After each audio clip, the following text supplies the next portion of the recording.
So UFC Fight Night Atlanta has just taken place, and this is my reaction to the entire card. So there were 13 fights in total from the prelims all the way to the main event. There were only 3 finishes on this card.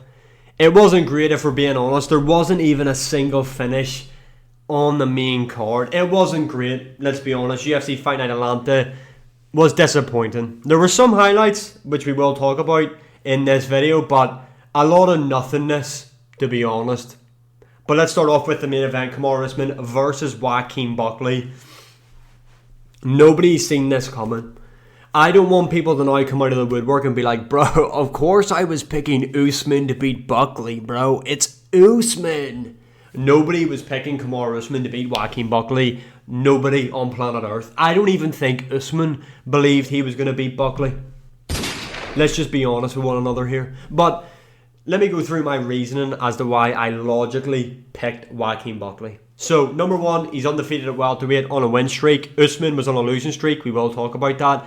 In his last performance against Colby Covington, he showed really good takedown defense. Now, as we've seen in this fight, Joaquin Buckley obviously forgot all of that technique, takedown defense, until round 5. Because from rounds 1 to 4, it's as if he had never defended a takedown in his life. It's as if he's never wrestled before in his life. How shit's Colby Covington? Serious question. But yeah, what a win for Kamaru Usman. Good to see him back in the win column. That was like a vintage, old school, by God, old school Kamaru Usman performance. That was like the performance we seen against Woodley, kind of. Hear me out. Kamaru Usman in round 1 comes out.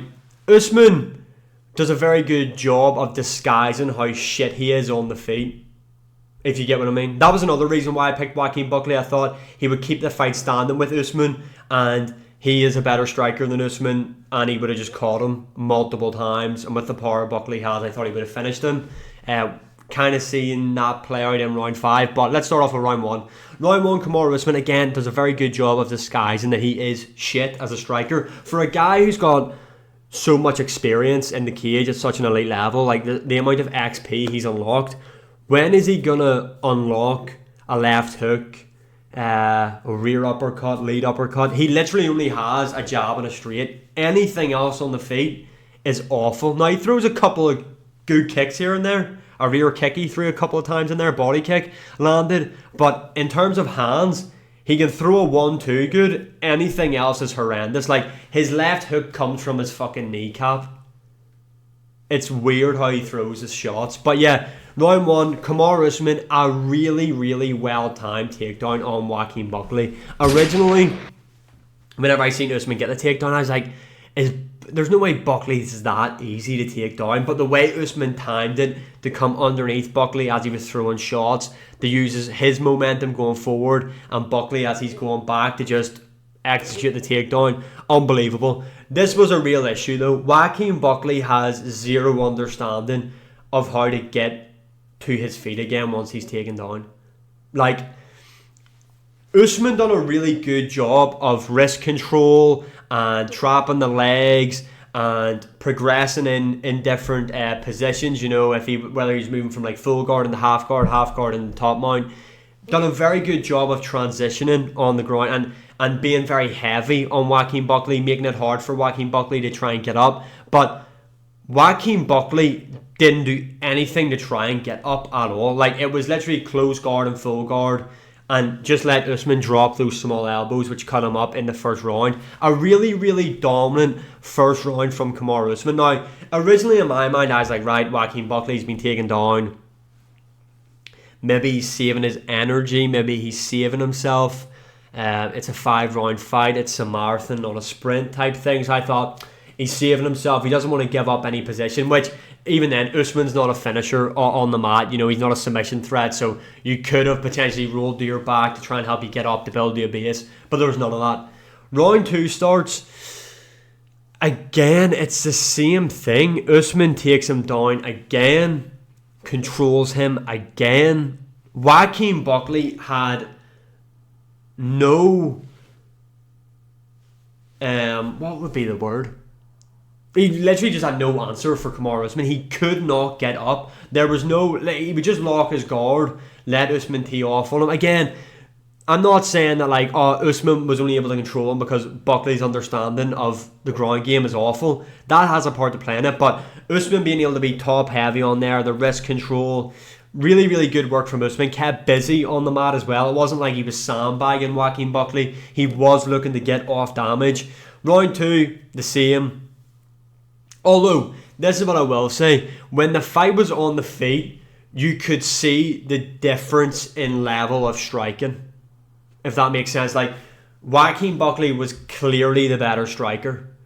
If he was able to do what he'd done in round 5 for rounds 1, 2, 3, 4, 5, he would have beaten Kamaru Usman. I think he would have stopped him. I really do. But again, rounds 1 to 3, really good for Kamaru Usman. Joaquin Buckley's corner done a really good job, in my opinion. I actually thought their advice to Joaquin Buckley was brilliant. See, when they were telling him to switch to the bladed stance, it really, really worked well. It really did. It meant Usman could only shoot for single legs, and Joaquin Buckley, obviously, single legs are harder to finish anyway than a double leg, but Joaquin Buckley's takedown defense, the understanding of defending a single leg, seems to be a lot better than the double leg. I'm trying to remember what round it was where Usman did get a hold of a single leg, and Joaquin Buckley just started like rabbit punches, just like wee small punches. Yo, defend the fucking takedown. You know once he gets you down, you can't get back up. So defend it with your life. It was just... Anyway, the advice to switch to the bladed stance worked well. I really would have liked to have seen Joaquin Buckley stay in the southpaw and work the inside low kick of Kamaru Usman, the stomps to Kamaru Usman. I liked Joaquin Buckley's movement. His lateral movement on the outside. I like the way he was constantly switching stances. I like his entries on the shots as well, and every dips low and then blitzes in with big shots. I don't know why I'm pretending I'm Joaquin Buckley, but you know what I'm trying to say here. The way he's able to move his head and then blitz in makes it hard for guys to kind of time a shot on him. And like I said, if you're going to stay low and move your head a lot, you're probably going to do alright in the feet with Usman because he only has a 1-2. So if you're dipping low, he's not throwing an uppercut anyway with any sting or any venom behind it, so you should be okay that way. But yeah, just did you not wrestle for this matchup? And the thing with me as well is I never even thought about the wrestling being a big factor. I never sat here and thought Usman's just a much better grappler than Joaquin Buckley's a much better wrestler. He's probably just going to wrestle him. Just never even crossed my mind, which I think it's the same for a lot of people. Nobody thought, because we haven't seen Usman fight like that in a very long time. The last time we seen Usman really wrestle someone was probably Masvidal 1. I'm going to say Masvidal 1 maybe was the last time he really went with a grappling heavy approach in there. But yeah, rounds 1 to 4, pretty similar. Round 5, Joaquin Buckley woke up and realised that he's allowed to defend takedowns, was defending the takedowns really well in round 5 and teeing off on Kamaru Usman. It's as if someone just took the batteries out of Usman in round 5 because he didn't do anything. And in between rounds, it didn't seem like he was blown out of his arse or he was gassed or anything. So I don't really know what happened. But by the time that happened, it was too late anyway. Kamaru Usman had beat him 4 rounds to 1 in my opinion. A really, really impressive performance from Kamaru Usman, who was really emotional after getting the win. Back to the losing streak of Kamaru Usman, I think a lot of people bought into it too much, me being one of them. In the rematch with Leon Edwards, the one he got head kicked in, he was easily beating Leon Edwards till he got head kicked, facts. In the trilogy, he looked really, really good against Leon. In the matchup against Khamzat Chimaev, up a weight class on short notice, he arguably went to a draw with Khamzat Chimaev. So when people are like, and this is me, I am those people, Usman was on a 3-fight losing streak, you need to look into the losses. Do you know, in those losses, it still had shown that Usman had a lot more to give. Now, he did take a lot of time off, which is another factor as well. But Usman looked really good in there. What's next for him? It isn't a title fight, in my opinion. I don't think he's deserved it.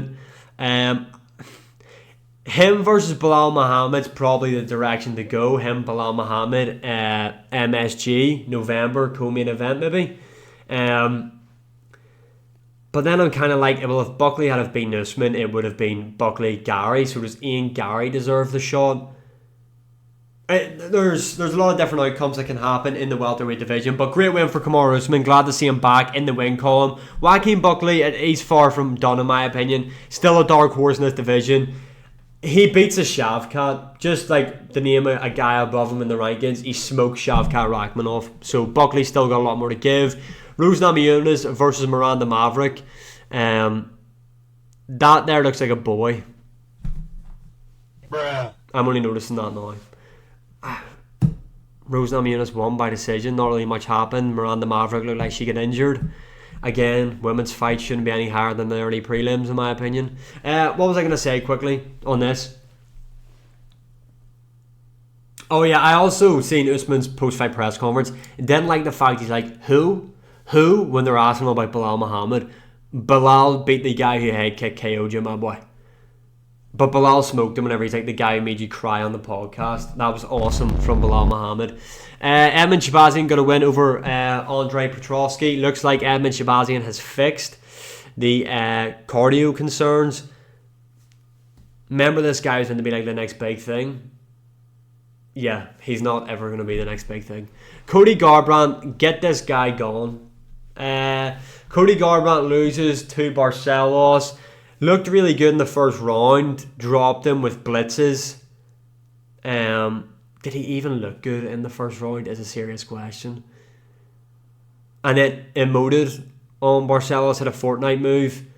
Fortnite! And then Barcelos just kind of marabbed him in the second and third round. Cody Garbrandt was never that good. And like, I'm seeing a lot of people being like, prime Cody Garbrandt, he would have knocked out Barcelos.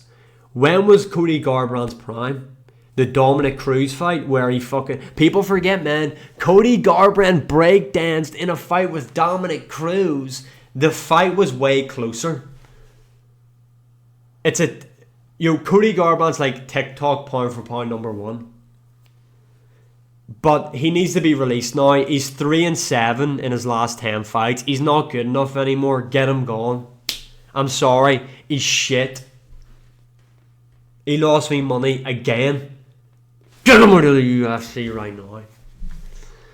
Cody Brundage versus Mansour Abdul Malik. I thought Cody Brundage was pretty unlucky here, to be honest. Wasn't a bad fight in the grand scheme of things.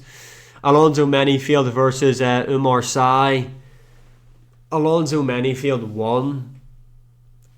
I actually can't even really remember what happened in this fight. It was so shit.